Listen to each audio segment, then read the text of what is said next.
महाभारत के युद्ध की बात करें तो महाभारत के युद्ध में अनेकों महारथी हुए। ऐसे बहुत से महारथी हुए जिनकी बात करने बैठे तो काफी अरसा बीत जाएगा, काफी समय गुजर जाएगा।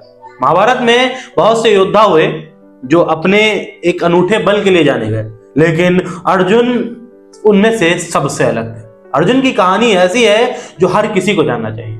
अर्जुन ने अपनी जिंदगी में बहुत कुछ ऐसा किया जो लोगों तक सामने ही नहीं आया, जो लोगों के सामने कभी भी नहीं आया। अर्जुन एक किन्नर थे जो लोगों को पता तक नहीं था। अर्जुन ने अपनी जिंदगी में कितने पाप किए जो लोगों को नहीं पता। वो सिर्फ नारायण के साथ रहे, कृष्ण के मित्र रहे, इसके चलते उनकी सारी खामियों को हमेशा नकार दिया गया। किसी ने जानने का प्रयास भी नहीं किया कि अर्जुन जो इतने महान धनुर्धर थे वो कितने अभिमानी भी थे। अपनी बेवकूफियों की वजह से, अपनी गलतियों की वजह से उन्होंने पता नहीं कब अपनी बातों को इस तरीके से फंसा लिया जिनको आजीवन पूरा भी नहीं कर सके। लोग सिर्फ यही जानते हैं कि अर्जुन अजेय थे, अर्जुन को कोई मारने वाला नहीं था, लेकिन आखिरकार उनके एक पुत्र ने उनका सर धड़ से अलग कर दिया। आज की इस कहानी में अर्जुन के बारे में बहुत कुछ जानेंगे। नमस्कार दोस्तों, मैं अभय मिश्रा, आप देख रहे हैं यूनिवर्सल हिस्ट्री। इस सीरीज एक कदम धर्म की ओर में हम इतिहास से जुड़े, महाभारत से जुड़े, रामायण से जुड़े कुछ ऐसे तथ्य, कुछ ऐसे साक्ष्य आपके सामने लेकर आते हैं जो शायद ही आपको पता हो। और आज महाभारत के प्रमुख पात्रों में से एक अर्जुन, धनंजय, पार्थ या जो नाम आपको समझ में आए, उनकी ऐसी कहानी के बारे में बात करने वाले हैं जो लोगों को नहीं पता है। वीडियो की शुरुआत करें उससे पहले अगर आप चैनल पर नए हैं तो चैनल को सब्सक्राइब जरूर कर लीजिएगा। चलिए शुरू करते हैं आज की कहानी। लोगों को सामान्यतः यही पता है कि अर्जुन पांडु और कुंती के पुत्र थे, लेकिन ये आधा सच है जो लोगों को पता है। दरअसल पांडु को श्राप था कि वो जब भी किसी स्त्री के अत्यधिक करीब जाएंगे उसी क्षण उनकी मृत्यु हो जाएगी, जिसके चलते उन्होंने भगवान शिव की कठोर प्रार्थना की, कठोर तपस्या की। उसके बाद उन्हें वरदान मिला कि माता कुंती जिस देवता का आवाहन करेगी वो देवता उनको एक पुत्र स्वरूप रत्न प्रदान करेगा। जिसके बाद माता कुंती ने जब इंद्रदेव का आवाहन किया तो उन्हें अर्जुन की प्राप्ति हुई। इसी प्रकार अर्जुन, भीम, नकुल, सहदेव, युधिष्ठिर जो थे ये सब पांचों देवपुत्र थे। तो सबसे बड़ा जो झूठ है, लोगों को नहीं पता है इसकी सच्चाई कि अर्जुन कुंती और पांडु के पुत्र थे, तो अर्जुन इंद्र के पुत्र थे। अब महाभारत से थोड़ा सा पहले चलते हैं। दरअसल अर्जुन को और कृष्ण को महाभारत के समय सबने देखा। लोगों को यही लगता है कि जो महाभारत का युद्ध हुआ वो सिर्फ कौरवों ने पांडवों को उनका हिस्सा नहीं दिया, उसके चलते इस विकराल युद्ध की रचना की गई, लेकिन ऐसा नहीं था। इस युद्ध की रचना सहस्त्रों वर्ष पूर्व हुई थी। दरअसल बात तब की है जब धरती पर एक सहस्त्र कवच नाम का असुर घुमा करता था। जैसा कि ज्यादातर कहानियों में, ज्यादातर बुक्स में यही पढ़ा गया कि जो असुर होते हैं उनकी प्रवृत्ति हमेशा यही रहती है कि वो अजेय हो जाएं, वो कभी मरे ना। और एक ऐसी ही आस के साथ सहस्त्र कवच नाम का असुर भगवान शिव की प्रार्थना करता है, भगवान शिव की तपस्या करता है हजारों वर्ष। मेरे जंगलों में, पहाड़ों पे वो तपस्या करता है और प्रभु भोलेनाथ आखिरकार प्रसन्न होते हैं। तो वो अपनी बात रखता है, प्रभु से कहता है कि मुझे 1000 निहायत ही मजबूत कवच चाहिए और उनको तोड़ने के लिए अगर कोई उन्हें तोड़ना चाहे तो 1000 वर्ष तक तपस्या करे और 1000 वर्ष तक मुझसे युद्ध करे। उसके बाद एक कवच नष्ट होगा। यानी कि घुमा फिराकर उसने ऐसी बात प्रभु से मंगवा ली, ऐसी बात प्रभु से मांग ली कि वो कभी मरे ही ना, वो अजय हो जाए। लेकिन इस धरती पर जो जन्मा है उसकी मृत्यु तो निश्चित है, इसलिए अजय होना तो विधि के विधान में ही नहीं था। तो इसलिए भगवान श्री हरि विष्णु ने अपने स्वामी इसीलिए भगवान श्री हरि विष्णु ने अपने सेवक मित्र एक जो इनके थे उनको नर के अवतार में धरती पर भेजा और स्वयं नारायण के रूप में धरती पर अवतरित हुए। और ये दोनों नर नारायण धरती पर आए सहस्त्र कवच का वध करने के लिए। धरती पर आते हैं तो जो नारायण थे उन्होंने जो अपने नर रूप को भेजा था वो ऋषि रूप में आए थे। वो 1000 साल तक तपस्या करते और फिर नारायण स्वरूप जो भगवान श्री हरि विष्णु आए थे वो 1000 साल तक उस सहस्त्र कवच असुर से लड़ते। ऐसा करते करते जब उसके सारे कवच टूट गए और उसके पास सिर्फ एक कवच बचा, तब उसने भगवान सूर्य से प्रार्थना की कि मुझे बचा लो, तब भगवान सूर्य ने आकर वहां पर उसे बचा लिया। और आखिरकार जब नर और नारायण उसको मारने से रह गए, तब उन्होंने अगले जन्म में नर जो रूप था उसने अर्जुन का रूप लिया, और जो नारायण थे वो भगवान श्री कृष्ण के रूप में द्वापर में अवतरित हुए। और इसके अलावा जो सहस्त्र कवच नाम का असुर था वो धरती पर कर्ण के रूप में आया, जिसको बाद में अर्जुन ने मारा।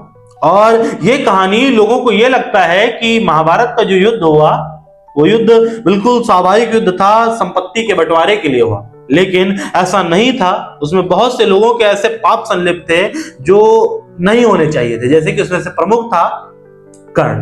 कर्ण को मारने की वजह से अर्जुन धरती पर आए। इसी तरीके से बहुत से उन्होंने योद्धा मारे, लेकिन अर्जुन की खासियत की बात करें, अगर अर्जुन की महानता की बात करें तो सबसे पहले द्रुपद की सभा की बात कर रहे हैं, जहां पर महाराज द्रुपद ने अपनी पुत्री द्रौपदी के लिए स्वयंवर आयोजित किया, जहां पर एक ऐसे लक्ष्य की रचना की गई जो तोड़ना किसी के लिए संभव ही नहीं था, जो किसी के लिए नहीं संभव था कि वो उस लक्ष्य को भेद पाए। उस समय पर पांडवों का अज्ञातवास चल रहा था। किसी श्राप की वजह से पांडव उस वक्त पर अज्ञातवास में थे, और द्रुपद की सभा में पांचों पांडव ब्राह्मण के भेष में मौजूद थे।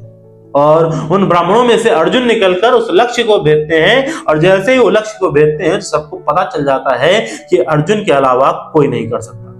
ये अर्जुन की महानता थी कि उनके शस्त्रों को चलाने की कला से ही लोग उनके नाम को पहचान लेते थे। और अर्जुन की इस प्रतिभा को गुरु द्रोण ने भी बहुत अच्छे से पहचाना। जिस वक्त पर अर्जुन दीक्षा ले रहे थे, जिस वक्त पर अर्जुन शस्त्रों की शिक्षा ले रहे थे, उसी वक्त पर द्रोणाचार्य ने उनको अपने सबसे प्रिय शिष्यों की गिनती में रख लिया था। लेकिन कभी कभी पुत्र के मोह में आकर द्रोणाचार्य ये चाहते थे कि उनका पुत्र अश्वत्थामा अर्जुन से बड़ा धनुर्धर बने, लेकिन अर्जुन की क्षमता के आगे कोई टिक नहीं पाता था। अर्जुन उस वक्त पर जब उन्होंने शिक्षा प्राप्त की, उस वक्त पर उनको ब्रह्मास्त्र को साधना और उसे वापस लाना आता था, जबकि ये बहुत कम लोगों को पता था, क्योंकि ब्रह्मास्त्र को पाने के लिए कठिन ब्रह्मचर्य की आवश्यकता होती थी, जो अर्जुन के सिवाय किसी के पास नहीं थी।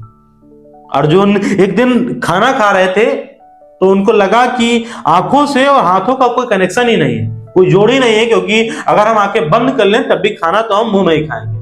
उस हिसाब से उन्होंने कहा कि अगर आंखें बंद करके हम खाना खा सकते हैं तो आंखें बंद करके हम शस्त्र भी चला सकते हैं। और यह विद्या महाराज दशरथ के पास थी, जिसे शब्द भेदी बाण कहते थे, और वो विद्या अर्जुन के पास भी थी। अर्जुन ने यह अपने मेहनत के बल पे सीखा था। अर्जुन को ये गुरु द्रोण ने नहीं सिखाया था, अर्जुन ने अपनी मेहनत के दम पर सीखा था। उसके बाद बात करते हैं दुर्योधन की उस सभा की, जहां पर अर्जुन और पांचों पांडव मिलकर एक चौसर का खेल खेलते हैं, जिसमें वो द्रौपदी को हार जाते हैं।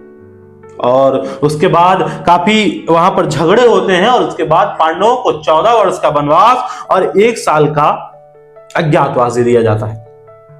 पांचों पांडव द्रौपदी के समेत 14 साल वनवास में बिताते हैं, और फिर जब नंबर आता है 1 साल अज्ञातवास का, तो सब अलग अलग भेष ले लेते हैं। तो अर्जुन उस वक्त पर एक नपुंसक, एक किन्नर, वृंद नल्ला का रूप लेते हैं, और ये 1 साल तक बिल्कुल नपुंसक रहते हैं। दरअसल नपुंसक रहना उनके अज्ञातवास के कारण नहीं था, वो एक श्राप की वजह से हुआ था। एक बार की बात है, इंद्र से मिलने अर्जुन पहुंचते हैं, यानी कि अपने पिता से मिलने अर्जुन पहुंचते हैं देवों की सभा में, जहां पर उर्वशी नाम की एक अप्सरा नृत्य कर रही थी, और वो अर्जुन को देखकर मोहित हो जाती है, और वो अर्जुन से विवाह का प्रस्ताव रखती है, लेकिन अर्जुन मना कर देते हैं। तो उर्वशी नाम की अप्सरा क्रोधित हो जाती है और श्राप दे देती है कि तुम जाओ धरती पर एक नपुंसक की भांति भटकोगे। तुमने मुझसे शादी से इनकार किया है, तुमसे शादी करने से लोग इनकार करेंगे, कोई तुमसे शादी नहीं करेगा। हालांकि इंद्र ने अपने पुत्र को बचाने के लिए इस श्राप में कुछ नियम और सुधारों को ऐड करके, जोड़ करके उस श्राप को पूरी तरीके से खत्म ही कर दिया। उन्होंने कहा कि तुम इस श्राप का प्रयोग जब चाहोगे तब कर सकते हो, और इस श्राप की अवधि महज 1 वर्ष रहेगी, जिसके चलते अर्जुन जिस वक्त पर अज्ञातवास में थे, उस वक्त पर वो उसी श्राप को पूरा कर रहे थे। रंगनला नाम के एक किन्नर बनकर एक राज्य में नृत्य सिखा रहे थे। अर्जुन की जिंदगी में एक कहानियों की भरमार है। अर्जुन को एक श्राप मां गंगा ने दिया। जब पितामह भीष्म की मृत्यु हुई, पितामह भीष्म को अर्जुन ने मारा और उनको बाणों की सैया दी। तब मां गंगा प्रकट हुई, उन्होंने अपने पुत्र पितामह भीष्म की देवव्रत की यह दशा देखी कि उनके शरीर का ऐसा कोई अंग नहीं है जहां से खून ना आया हो, ऐसा कोई अंग नहीं है जो दर्द से बचा हो। तो बहुत क्रोधित होती हैं और अर्जुन को श्राप देती हैं कि तुम जिस तरीके से मेरे पुत्र को कष्ट दे रहे हो, ठीक इसी प्रकार तुम्हारे पुत्र तुम्हारी ही हत्या करेंगे। और माता गंगा का श्राप फलीभूत भी हुआ। अर्जुन का ही एक पुत्र था बब्रुवाहन। अर्जुन की टोटल 4 पत्नियां थी, जिसमें से द्रौपदी, सुभद्रा, उलूपी और चित्रांगदा।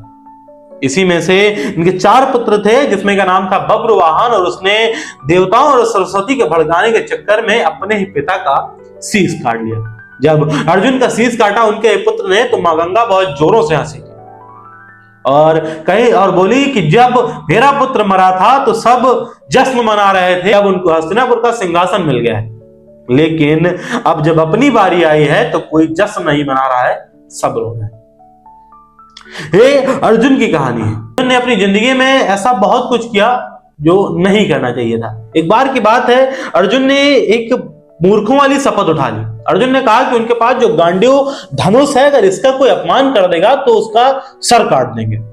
और जब महाभारत का भीषण युद्ध चल रहा था और खराब प्रदर्शन के चलते युधिष्ठिर ने गांडीव का अपमान कर दिया और अर्जुन से कहा कि क्या फायदा इस बेकार से धनुष का, जब सामने के किसी भी शत्रु को तुम मार नहीं पा रहे हो। तब अर्जुन को अपने वचनवश तलवार निकालनी पड़ी और उन्होंने कहा कि मैं अब युधिष्ठिर का सर काट दूंगा, अपने अग्रज का सर काट दूंगा। तब श्री कृष्ण ने वहां पर आकर उनको बचाया कि अब सर काटने से मौत ही होती है, और मौत अंगद ने 14 प्रकार की मौत बताई है। उसी में से एक मौत थी कि जब अनुज अपने बड़े भाई का यानी कि अपने अग्रज का अपमान कर देता है तो वो भी मृत्यु के समान होता है। तो तुम भरी सभा में युधिष्ठिर का अपमान कर दो, उनके लिए मृत्यु के समान ही है। और अर्जुन ने वैसा ही किया। भरी सभा में जहां पर लोग इकट्ठे थे, उस कुरुक्षेत्र के युद्ध क्षेत्र में उन्होंने युधिष्ठिर का भीषण अपमान किया। और कुछ देर बाद जब क्रोध ठंडा हुआ, तब याद आया कि उन्होंने अग्रज का अपमान किया है। तब अर्जुन ने एक और मूर्खता का परिचय दिया। अर्जुन ने कहा कि अब मैंने अपने बड़े भाई का अपमान कर दिया है, तो अब मैं अपने आप को जला दूंगा, और खुद की चिता सजा दी। तब श्री कृष्ण वहां पर आते हैं। श्री कृष्ण फिर कहते हैं कि मौत के 14 तरीके मैंने पहले तुमको बताए, उसी में से एक तरीका यह भी है कि जब तुम अपनी बड़ाई स्वयं ही बाहर करने लगोगे, तब वो भी एक मौत के समान ही होता है। तो तुम ये तरीका अपनाओ। इसके चलते श्री कृष्ण ने अर्जुन और युधिष्ठिर दोनों की जान बचा ली। अर्जुन ने अपनी जिंदगी में ऐसी एक नहीं अनेकों मूर्खता की। इसके बारे में विगतवार चर्चा फिर किसी अगले वीडियो में करेंगे। आज के इस वीडियो में बस इतना ही। मिलते हैं फिर किसी अगले वीडियो में महाभारत के किसी और पात्र की ऐसी अनोखी कहानियों के साथ। तब तक के लिए धन्यवाद।